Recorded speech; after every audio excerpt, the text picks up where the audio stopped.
Hi friends, welcome back to my channel. ఇవాళ మన ఛానల్లో వచ్చేసి ఎగ్ కర్రీ రెసిపీ అయితే చేస్తున్నాను అన్నమాట. సో ఇది కొంచెం వెరైటీ మసాలా ఆమ్లెట్ కర్రీ అన్నమాట. నేను కూడా ఫస్ట్ టైం అండి ట్రై చేయడం, బట్ టేస్ట్ మాత్రం అదిరిపోయింది. సో ప్రాసెస్లోకి అయితే వెళ్ళిపోదాము. ఫస్ట్ అయితే ఒక బౌల్ తీసుకొని మనం ఎంత క్వాంటిటీ చేయాలనుకుంటున్నామో అన్ని ఎగ్స్ అయితే పగలగొట్టి వేసుకోవాలి. సో ఇందులో ఓన్లీ ఆమ్లెట్కి సరిపడా స్పైసెస్ అయితే వేసుకోవాలి. ఫస్ట్ వచ్చేసి సాల్ట్, కారము అండ్ అలాగే గరం మసాలా అయితే వేసుకుంటున్నాను. నెక్స్ట్ ఇంకా కర్రీలో వేయాలి కాబట్టి ఇందులో అయితే చూసుకొని వేసుకోవాలండి. అలాగే సన్నగా తరిగి పెట్టుకున్న ఆనియన్స్, సన్నగా తరిగి పెట్టుకున్న పచ్చిమిర్చి అయితే వేసుకోవాలి.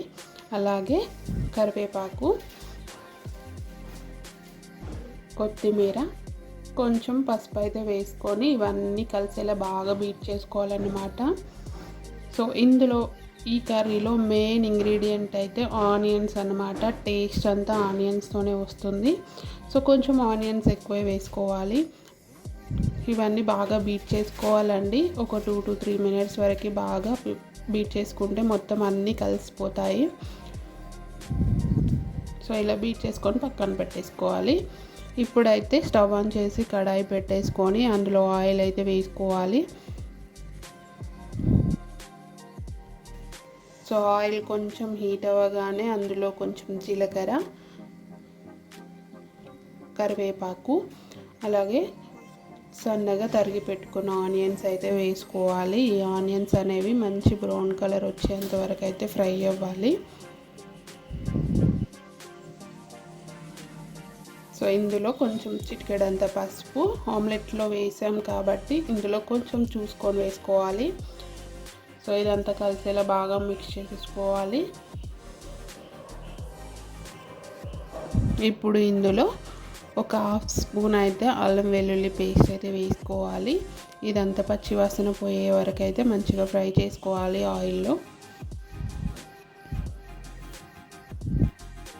సో ఇప్పుడైతే స్పైసెస్ యాడ్ చేసుకోవాలి. సో ఎగ్లో వేసాం కాబట్టి ఇందులో చూసుకొని అయితే వేసుకోవాలండి. నేను మళ్ళీ చెప్తున్నాను. ఇప్పుడైతే ఇందులో 1 స్పూన్ కారము అండ్ అలాగే గరం మసాలా, టేస్ట్కు సరిపడా సాల్ట్, ఇవన్నీ వేసుకొని మంచిగా ఆయిల్లో పచ్చివాసన పోయేదాకా ఫ్రై చేసుకోవాలి.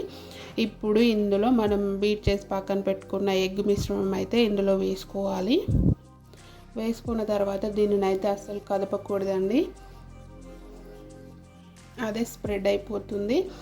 ఇప్పుడు దీనిపైన మూత పెట్టేసుకొని ఒక 2 minutes వరకు ఫ్రై అవ్వనివ్వాలి.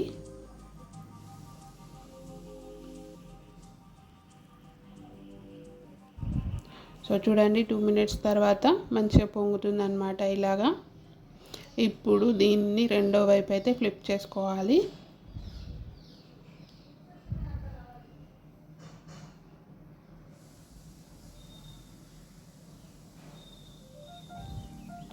సో ఇలా ఫ్లిప్ చేసుకోవాలి. ఈ ఆమ్లెట్ కలర్ అయితే ఇలానే రావాలండి. ఇలా వస్తేనే టేస్ట్ ఉంటుంది. ఏదో మాడిపోయింది అని అనుకోవద్దండి. సో ఆనియన్స్ అనేవి మంచి బ్రౌన్ కలర్లో వస్తేనే టేస్ట్ అనమాట. సో ఇందులో ఆనియన్ మెయిన్ ఇంగ్రీడియంట్ కాబట్టి బ్రౌన్ ఆనియన్స్ టేస్ట్ అయితే తెలియాలి ఇందులో. సో అంతేనండి, మీడియం ఫ్లేమ్ పెట్టుకొని ఫ్రై చేసుకుంటే సరిపోతుంది. ఎగ్ మసాలా ఆమ్లెట్ కర్రీ అయితే రెడీ అయిపోయిందండి. చాలా టేస్ట్ ఉంది. నేను కూడా ఫస్ట్ టైం ట్రై చేయడం, టేస్ట్ అయితే అదిరిపోయిందండి. సో మీరు కూడా తప్పకుండా ట్రై చేయండి. ఈ వీడియో మీకు నచ్చిందని అనుకుంటున్నాను. నచ్చితే మాత్రం ప్లీజ్ ఒక లైక్ చేసి సపోర్ట్ చేయండి. అలాగే మన ఛానల్ని సబ్స్క్రైబ్ చేసుకోవడం మాత్రం మర్చిపోవద్దు.